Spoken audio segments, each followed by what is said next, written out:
Moby Dick, Chapter 1, Loomings. Call me Ishmael. Some years ago, never mind how long precisely, having little or no money in my purse, and nothing particular to interest me on shore, I thought I'd sail about a little and see the watery part of the world. It's a way I have of driving off the spleen and regulating the circulation. Whenever I find myself growing grim about the mouth, whenever it's damp, drizzly November in my soul, whenever I find myself involuntarily pausing before coffin warehouses and bringing up the rear of every funeral I meet, and especially whenever my hypos get such an upper hand of me that it requires a strong moral principle to prevent me from deliberately stepping into the street and methodically knocking people's hats off, then I count it high time to get to sea as soon as I can. This is my substitute for pistol and ball. With a philosophical flourish, Carter throws himself upon his sword. I quietly take to the ship. There is nothing surprising in this. If they but knew it, almost all men in their degree, sometime or other, cherish very nearly the same feelings towards the ocean with me. There now is your insular city of the Manhattans, belted round by wharves as Indian isles by coral reefs. Commerce surrounds it with her surf. Right and left, the streets take you waterward.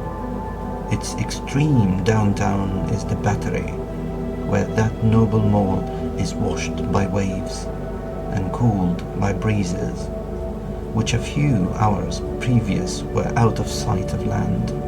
Look at the crowds of water grazers there.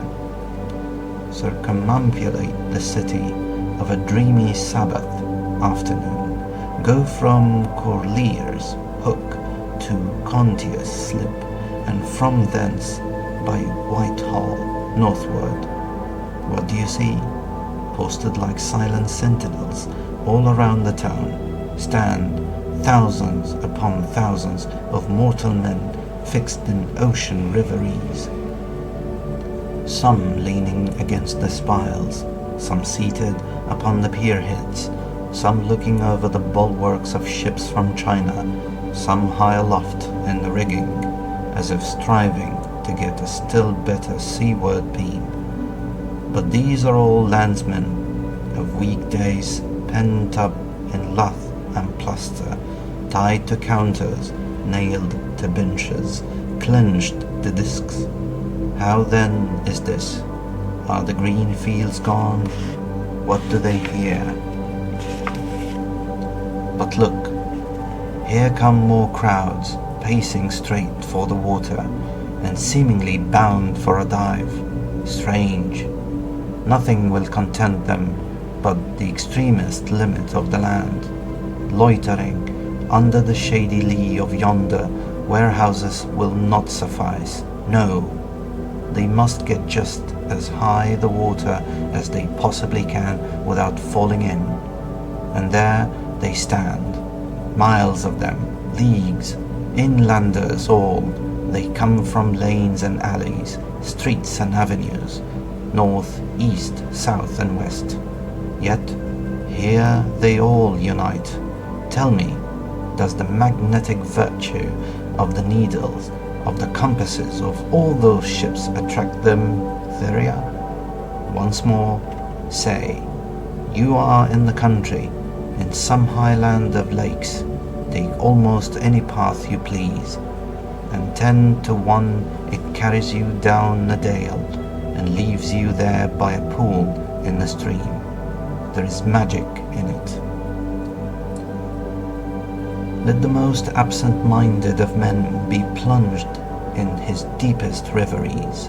Stand that man on his legs, set his feet a-going, and he will infallibly lead you to water, if water there be in all the region. Should you ever be atheist in great American desert, try this experiment if your caravan happened to be supplied with metaphysical professor. Yes, as everyone knows, meditation and water are wedded forever. But here is an artist. He desires to paint you the dreamiest, shadiest, quietest, most enchanting bit of romantic landscape in all the valley of the Saco. What's the chief element he employs?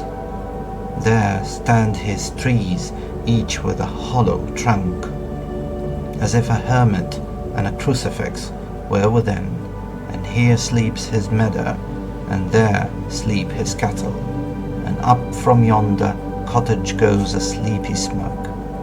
Deep into distant woodlands winds a mazy way, reaching to overlapping spurs of mountains, bathed in their hillside blue.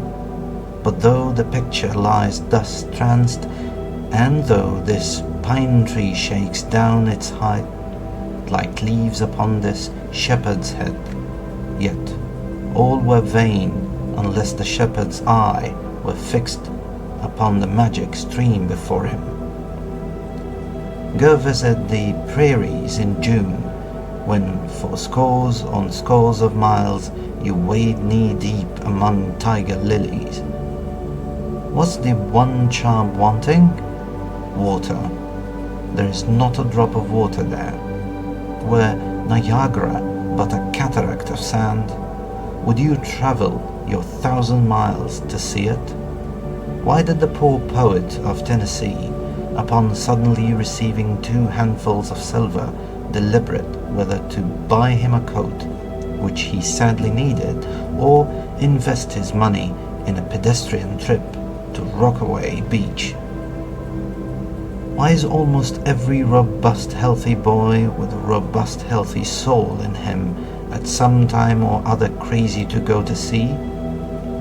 Why upon your first voyage as a passenger did you yourself feel such a mystical vibration when first told that you and your ship were now out of sight of land? Why did the old Persians hold the sea holy? Why did the Greeks give it a separate deity and own brother of Jove?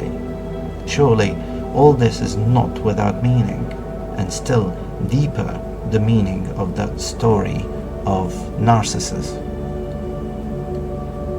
Narcissus, who, because he couldn't grasp the tormenting mild image he saw in the fountain, plunged into it and was drowned, but that same image we ourselves see in all rivers and oceans. It's the image of the ungraspable phantom of life, and this is the key to it all. Now, when I say that I'm the habit of going to sea whenever I begin to grow hazy about the eyes and begin to be overconscious of my lungs, I don't mean it to have it inferred that I ever go to sea as a passenger. For to go as a passenger you must needs have a purse, and purse is but a rag unless you have something in it. Besides, passengers get seasick, grow quarrelsome, don't sleep of nights, don't enjoy, nor, though I am something of a salt, do I ever go to sea as a commodore, or a captain, or a cook. I abandon the glory and distinction of such offices to those who like them. For my part, I abominate all honourable, respectable toils, trials and turbulations of every kind whatsoever. It's quite as much as I can do to take care of myself without taking care of ships, barks, brigs, schooners, and what not. And as for going as cook, though I confess there is considerable glory in that, a cook being a sort of officer on shipboard yet, somehow I never fancied broiling fowls, though once broiled, judiciously buttered and judgmentally salted and peppered, there is no one who will speak more respectfully, not to say reverentially, of a broiled fowl than I will. It It's out of the idolatrous dotting of the old Egyptian upon broiled ibis and roasted river horse that you see the mummies of those creatures and their huge bake houses, the pyramids.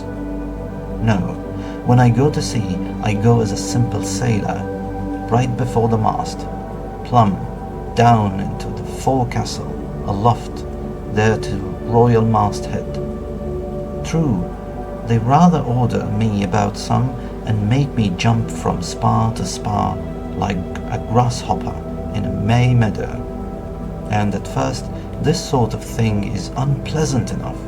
It touches one's sense of honor, particularly if you come of an old-established family in the land. The Van Rissendales, or Randolphs, or Hardicant, and more than all of, if just previous to putting your hand into the tar pot, you've been loading it as a country schoolmaster, making the tallest boys stand in awe of you. The transition is a keen one, I assure you, from a schoolmaster to a sailor, and requires a strong decoration of cynic and the Stoics to enable you to grin and bear it. But even this wears off in time. What of it if some old hunks of a sea captain orders me to get a broom and sweep down the decks? What does that indignity amount to? Weighed, I mean, in the scales of New Testament? Do you think that the Archangel Gabriel thinks anything the less of me because I promptly and respectfully obey that old hunks in the particular instance who ain't a slave? Tell me that. Well then, however the old sea captains may order me about, however they may thump and punch me about, I have the satisfaction of knowing that it's all right, that everybody else is one way or another served in much the same way, either in a physical or metaphysical point of view. That is, and so the universal thumb is passed round, and all hands should rub each other's shoulder blades and be content. Again, I always go to sea as a sailor, because they make a point of paying me for my trouble, whereas they never pay passengers a single penny that I ever heard of. On the contrary, passengers themselves must pay, and there is all the difference in the world between paying and being paid. The act of paying is perhaps the most uncomfortable infliction that the two orchards thieves entailed upon us, but being paid, what will compare with it? The urbane activity with which a man receives money is really marvelous, considering that we so earnestly believe money to be the root of all earthly ills, and that on no account can a moneyed man enter heaven. Ah, how cheerfully we consign ourselves to perdition. Finally, I always go to sea as a sailor because of the wholesome exercise and pure air of the forecastle deck. For as in this world, head winds are far more prevalent than winds from astern. That is, if you never violate the Pythagorean maxim, so for the most part of the Commodore on the quarter deck gets his atmosphere at second hand from sailors on the forecastle. He thinks he breathes it first, but not so. In much the same way do the commonale lead their leaders in many other things, at the same time that the leaders little suspected. But wherefore it was that after having repeatedly smelt the sea, as a merchant sailor, I should now take it into my head to go on a whaling voyage. This, the invisible police officer of the fates, who has the constant surveillance of me, and secretly dogs me and influences me in some unaccountable way. He can better answer than anyone else, and doubtless my going on this whaling voyage formed part of the grand program of Providence that was drawn up a long time ago. It came in as a sort of brief interlude and solo between more extensive performances. I take it that this part of the bill must have run something like this: Grand contested election for the presidency of the United States, whaling voyage by one Ishmael, bloody battle in Afghanistan.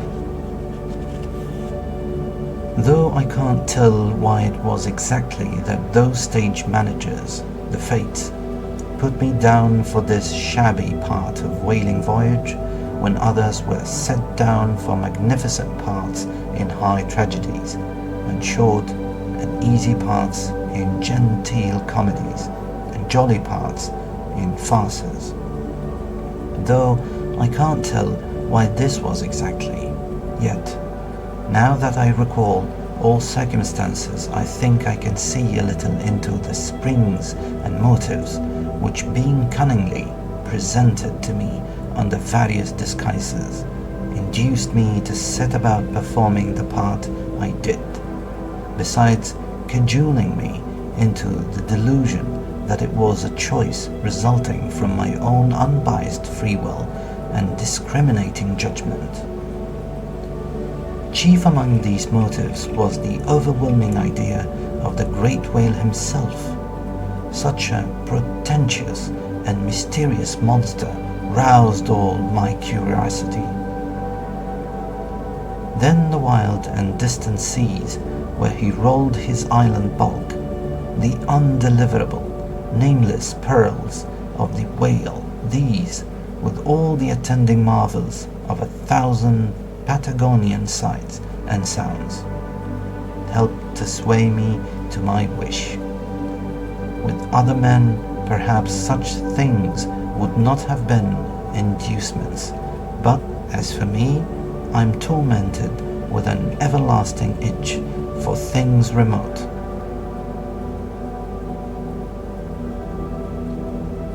I love to sail forbidden seas and land on barbarous coasts, not ignoring what's good. I'm quick to perceive a horror and could still be social with it. Would they let me?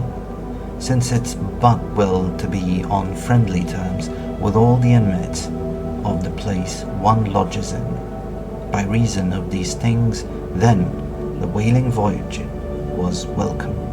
The great floodgates of the wonder world swung open, and in the wild conceits that swayed me to my purpose, two and two there floated into my inmost soul endless processions of the whale, and midmost of them all one grand hooded phantom like a snow hill in the air.